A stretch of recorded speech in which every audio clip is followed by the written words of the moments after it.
Assalamualaikum warahmatullahi wabarakatuh. Saya Puat Alfiani, NPM 19 11 09 03 00 dari Pendidikan Fisika. Di sini saya akan menjelaskan tentang tauhid atau ilmu kalam dan akhlak untuk memenuhi tugas ujian komprehensif. Tauhid atau ilmu kalam dan akhlak. Yang pertama yaitu ilmu kalam. Ilmu kalam adalah ilmu yang membahas berbagai masalah ketuhanan dengan menggunakan dasar-dasar nakliyah maupun argumentasi rasional atau akliyah. Argumentasi nakliyah berupa dalil-dalil Al-Quran dan hadis, sedangkan argumentasi rasional yang dimaksudkan adalah landasan pemahaman menggunakan metode berpikir filosofis. Dasar pembahasan ilmu kalam ada 4, yaitu Al-Quran, hadis, pemikiran manusia, dan insting. Dalam Al-Quran ada 3 surat yang membahas, yaitu yang pertama Al-Ikhlas 1-4. Keseluruhan surat ini membahas tentang identitas Allah Subhanahu wa Ta'ala. Yang kedua Al-Furqan 59. Ayat ini membahas tentang tempat Allah setelah menciptakan alam raya. Dan yang ketiga yaitu Al-Fath ayat 10. Ayat ini membahas tentang kekuasaan Allah yang dinyatakan dengan tangan Allah. Yang kedua yaitu hadis. Adanya hadis Nabi yang membicarakan masalah-masalah yang dibahas ilmu kalam. Di antaranya hadis yang membahas masalah Islam, iman, dan ihsan adalah hadis riwayat Muslim. Yang ketiga yaitu pemikiran manusia. Pada pertumbuhan awal pemikiran Islam, para ulama telah menggunakan rasionya untuk menjelaskan hal-hal yang berkaitan dengan ajaran Islam, jauh sebelum filsafat Yunani berpengaruh luas dalam khasanah ilmu keislaman. Hal ini terutama yang berkaitan dengan ayat-ayat mutasyabihat, yakni ayat-ayat Al-Quran yang samar maksudnya, sehingga membutuhkan pemikiran akal untuk memahaminya. Dan yang keempat yaitu insting. Secara instinktif, manusia selalu ingin bertuhan. Oleh sebab itu, kepercayaan adanya Tuhan telah berkembang sejak adanya manusia pertama. Abbas Mahmud Al-Akkad mengatakan bahwa keberadaan mitos merupakan asal-usul agama di kalangan orang-orang primitif.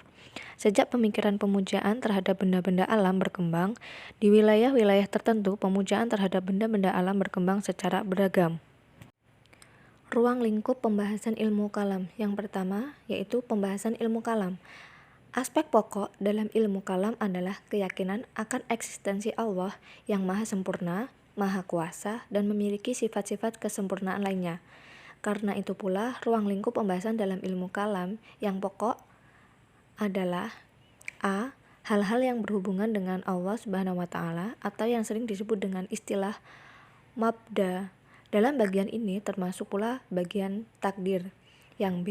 Hal yang berhubungan dengan utusan Allah sebagai perantara antara manusia dan Allah atau disebut pula wasilah, meliputi malaikat, nabi atau rasul, dan kitab-kitab suci. Yang C. Hal-hal yang berhubungan dengan hari yang akan datang atau disebut juga ma'ad, meliputi surga, neraka, dan sebagainya. Yang kedua yaitu aspek-aspek ilmu kalam. Bagian-bagian kalam sebagai ilmu dibagi dalam 5 aspek, yaitu tauhid rububiyah, tauhid uluhiyah atau ubudiyah, tauhid sifat, tauhid qauli, dan tauhid amali. Dan yang ketiga yaitu masalah-masalah yang bertentangan dengan kalam. Secara garis besar, masalah-masalah yang bertentangan dengan kalam adalah kekafiran, kemusyrikan, kemurtadan, dan kemunafikan. Fungsi ilmu kalam ada 4. Yang pertama, untuk memperkuat, membela, dan menjelaskan akidah Islam. Dengan adanya ilmu kalam bisa menjelaskan, memperkuat, dan membelanya dari berbagai penyimpangan yang tidak sesuai dengan ajaran Islam. Yang kedua, untuk menolak akidah yang sesat dengan berusaha menghindari tantangan-tantangan dengan cara memberikan penjelasan duduk perkaranya timbul pertentangan itu. Selanjutnya, membuat suatu garis kritik sehat berdasarkan logika. Dengan ilmu kalam bisa memulihkan kembali ke jalan yang murni, pembaharuan dan perbaikan terhadap ajaran-ajaran yang sesat. Yang ketiga yaitu sebagai ilmu yang mengajak orang yang baru untuk mengenal rasio sebagai upaya mengenal Tuhan secara rasional. Dan yang keempat, ilmu kalam berfungsi sebagai ilmu yang dapat mengokohkan dan menyelamatkan keimanan pada diri seseorang dari ketersesatan. Karena dasar argumentasi ilmu kalam adalah rasio yang didukung dengan Al-Quran dan hadis. Sekuat apapun kebenaran rasional akan dibatalkan jika memang berlawanan dengan Al-Quran dan hadis.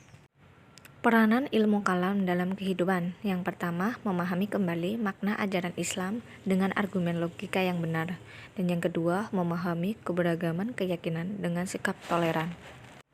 Yang kedua yaitu akhlak. Akhlak merupakan sebuah sistem yang mengatur tindakan dan pola sikap manusia dalam menjalani kehidupan sehari-hari. Dalam ajaran agama Islam, sistem nilai tersebut merupakan sumber ijtihad sebagai salah satu metode berpikir secara Islami. Akhlak memicu terjadinya tindakan dan hubungan antara Allah, sesama manusia, dan alam semesta. Menurut Imam Al-Ghazali, akhlak merupakan salah satu sifat yang tertanam dalam jiwa manusia yang dapat menimbulkan suatu perbuatan yang mudah dilakukan tanpa adanya pertimbangan pemikiran lagi.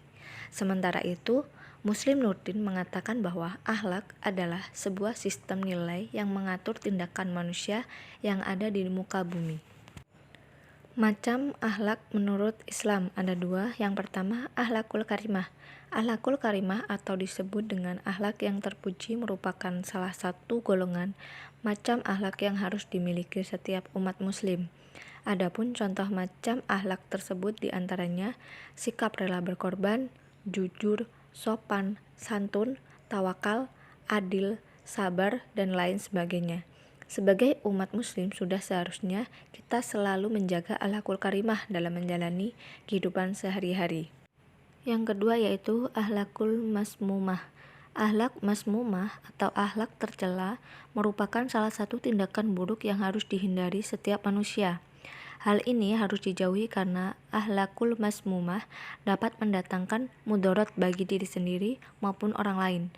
Contoh dari macam akhlakul masmumah yaitu sombong, iri, dengki, takabur, aniaya, ghibah, dan lain sebagainya. Sebagai orang muslim, sudah seharusnya kita menghindari akhlakul masmumah atau akhlak tercela. Manfaat akhlakul karimah. Yang pertama, dicintai Nabi Muhammad SAW. Keutamaan memiliki akhlakul karimah yang pertama ialah dicintai Rasulullah SAW. Disebutkan dalam sebuah hadis, seorang muslim yang memiliki sifat terpuji maka menjadi orang yang dekat dengan Nabi Muhammad SAW. Dan yang kedua, berat timbangannya di hari kiamat. Seorang muslim yang memiliki sikap akhlakul karimah di hari akhir kelak akan diselamatkan oleh Allah Subhanahu wa taala.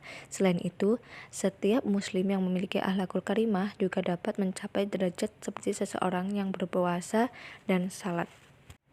Demikian yang dapat saya sampaikan, kurang dan lebihnya saya mohon maaf. Saya akhiri. Wassalamualaikum warahmatullahi wabarakatuh.